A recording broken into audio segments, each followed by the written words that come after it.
क्या कोई सोच सकता है कि सिर्फ 2.5 साल में एक अकेली फाउंडर करोड़ों का ज्वेलरी ब्रांड खड़ा कर सकती है? जी हां, ये कहानी है गोयाज और उसकी फाउंडर की एक कमाल की यात्रा की। देखिए, सिर्फ 2.5 साल से थोड़ा ज्यादा वक्त हुआ है और गोयाज 5 राज्यों में अपना 19वां स्टोर खोलने जा रहा है। ये अपने आप में एक बहुत बड़ी बात है। और सबसे हैरान करने वाली बात तो ये है कि ये पूरी ग्रोथ, ये पूरा का पूरा एम्पायर सिर्फ एक इंसान के विजन और उसकी मेहनत का नतीजा है। तो सवाल उठता है कि इतनी जबरदस्त, इतनी विस्फोटक ग्रोथ के पीछे आखिर उनका फॉर्मूला क्या था? चलिए, इसी में थोड़ा और गहरा उतरते हैं। ये आइडिया किसी सोची समझी बोर्डरूम मीटिंग से नहीं आया, बल्कि इसकी जड़ें एक बहुत ही पर्सनल एक्सपीरियंस में थीं। इस पूरी कहानी की शुरुआत होती है एक छोटे से शहर में हो रही एक शादी से, जहां कुछ ऐसा हुआ जिसने सब कुछ बदल कर रख दिया। वह फाउंडर ने अपनी आंखों से देखा कि एक परिवार ने अपनी बेटी की शादी के गहनों के लिए अपनी जमीन तक बेच दी। बस इसी एक पल ने उन्हें समाज के उस गहरे कल्चरल और फाइनेंशियल दबाव का एहसास करा दिया और एक बहुत बड़ी मार्केट की जरूरत को सामने ला दिया। उन्हें साफ साफ एक बहुत बड़ा मार्केट गैप दिखा, सोने का एक ऐसा विकल्प तैयार करना जो कीमती भी हो और एक बहुत बड़ी मिडिल इनकम आबादी की पहुंच में भी हो। उनका टारगेट इंडिया का वो 1.5% अमीर तबका नहीं था, बल्कि बाकी का 98% मार्केट था।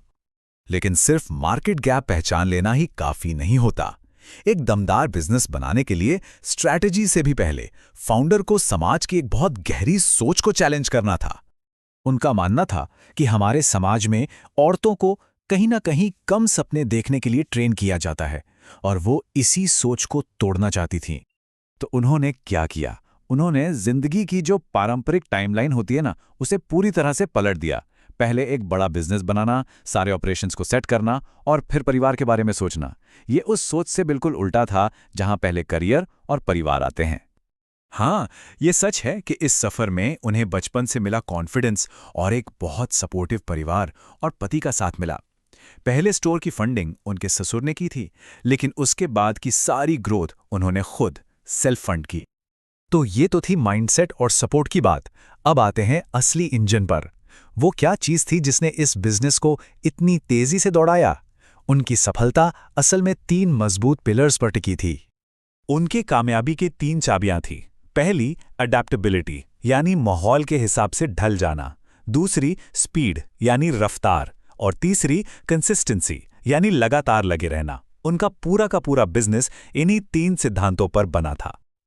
और इन तीनों में भी स्पीड उनके लिए सबसे जरूरी थी। उनका मानना था कि एक बेहतरीन आइडिया और एक कामयाब बिजनेस, इनके बीच का जो फासला है ना, वो सिर्फ और सिर्फ स्पीड से ही तय होता है।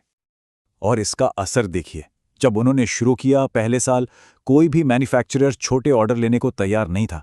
हर चीज के लिए मोल भाव करना पड़ता था। और अब 2.5 साल बाद इज्जत खुद ब खुद मिलती है, कीमतों पर कोई नेगोशिएशन नहीं होता। देखिए कैसे स्पीड और कंसिस्टेंसी ने पूरा गेम ही पलट दिया। अब बात करते हैं उनके लंबे विजन की। देखिए, उनका मकसद सिर्फ आज की सेल्स बढ़ाना नहीं है, वो कल के लिए एक मजबूत संस्था बना रही हैं जो हमेशा चले। उनका सपना है अपनी कैटेगरी का तनिष्क बनना। अब देखिए, यहां तनिष्क का मतलब सिर्फ एक बड़ा ब्रांड नहीं है। तनिष्क का मतलब है भरोसा। और यही वो विरासत है जो वो गोयाज के लिए बनाना चाहती हैं। तो आखिर में ये कहानी इतनी जरूरी क्यों है? क्योंकि ये सिर्फ एक बिजनेस की कहानी नहीं है, वो अपने से भी कुछ बड़ा बना रही हैं।